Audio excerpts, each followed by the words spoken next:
Hi everyone, I'm Michelle from Vitality Reconnected. Each week I share tips and information with you to help you reconnect with your inner vitality. This week's topic is 5 ways to boost your energy naturally. No matter whether it's family, friends, or my clients, I tend to see people struggling with their energy levels, whether it's in the morning or any time throughout the day or night. And I think it's an important thing that we tend to put on the back burner and go, well, it's all right, I'll just have a coffee or I'll have a shake or a supplement or something to keep you going, instead of listening to what your body is trying to tell you. And it's very important messages because we want to work with our body, not against our body. If you're tired and lacking in energy, your body is trying to communicate with you and share with you this fact so that you can do something about it. The body will take you to wherever you need to go in order to look after your health, to get you to the level that you need for optimal health for you personally. So in short, what I'm saying there is don't shoot the messenger, but pay attention to the messages that your body is giving you. So let's get into my top 5 tips as to ways to boost your energy. Tip number 1 is have a cold shower. Cold water therapy is cheap and easy, and you can do it as many times as you need throughout the day.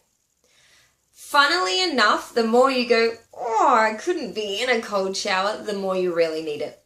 You can start very simply if it is just far too overwhelming for you by just having your hands and your feet under the cold water. And you cannot turn the hot water on and then gradually ease it off. It kind of makes it redundant. Cold water on, nothing else. You'll feel invigorated and it will start to balance out the yin-yang energies within your body for free. Tip number 2 is getting to bed at a decent hour. Most of the time, there are so many clients that I have, whether they're business workers, mothers, fathers, or anything in between, that are staying up late, worrying about replying to emails or getting kids' lunchboxes ready for the next day. Whatever it is, we're still wired and going at nighttime instead of winding down. Our bodies are meant to function with the sun. We're meant to go up and down as the sun goes up and down. And if we're still wiring and jacking our system up in the evening, then we're not allowing our body to go into its systems of repair throughout the night for psychological and physical repair. So we need to be aiming to get to bed between 10 and 10:30 at the latest on consecutive nights, just not once in a blue moon. But we need to give your body the most sleep that it can get in order to repair. So we need to prioritize sleep because there is no energy booster in the world that even comes close to what sleep can give you. Tip number 3 is dietary. So let's just start by looking at processed sugar for today. There are lots of other factors that can impact your energy when it comes to your food and nutrition, but sugar is one that jacks your system up and then drops you back down. So if you are already low on energy, a lot of people do reach for sugary snacks or treats to pick themselves back up, but then they just end up in a worse energy crisis afterwards. So let's try and eliminate those from your system as much as possible. Tip number 4 is using energizing exercises, working in, getting the pump systems to move around your body and allow restoration through movement. We're not meant to be sedentary creatures, but we're also not meant to push ourselves so that our workouts are counterproductive.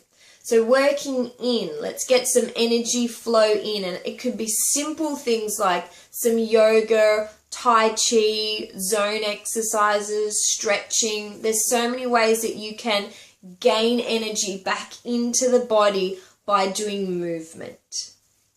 And my final tip, number 5 for you today, is actually prioritizing time out.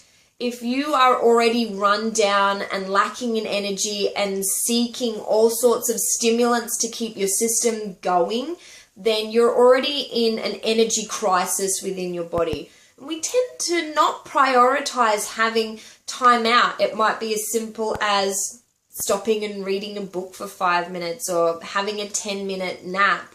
But make sure that you prioritize having time out. It's not just your sleep that you are repairing, but you can create moments throughout your day and your week where you have little time out recovery, and up to you individually as to what you want to do with that. But I would prioritize those. It's far better off to have a 10-minute meditation than it is to run into the kitchen, jack yourself up with more coffee or other stimulants that are going to last in your system at least 6 to 12 hours. A lot of people are doing that late at night too, and then wondering why they can't get to sleep and why they're tired again the next day, because they've jacked their system up. And you've got to allow that cycle. For example, coffee will last in your system for a good 12 hours. So we need to start to look at what are we doing, and are we counterproductive for trying to give energy into our system, or are we helping our body naturally accumulate energy and revitalizing itself?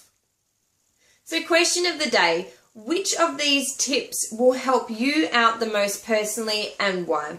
Comment your answers in below. I look forward to reading what you have to say. If you like what you see, make sure that you hit subscribe. I put new videos up every Monday.